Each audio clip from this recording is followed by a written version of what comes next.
మనం ఎంతో ఇష్టపడి తినే రొయ్యలు డైనోసార్ల కన్నా పాతవి అని మీకు తెలుసా? సుమారు 300 మిలియన్ సంవత్సరాల క్రితం సముద్రపు లోతుల్లో ఈ జీవాలు ఉద్భవించాయి.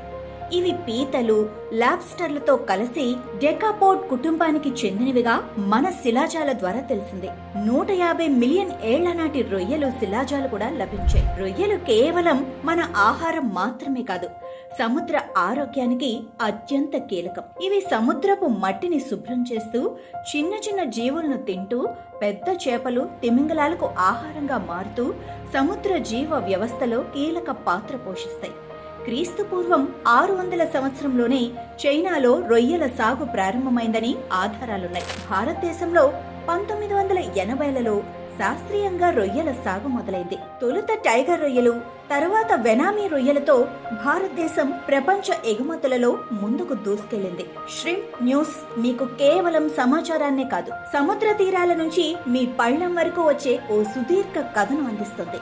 Follow Shrimp News for more updates.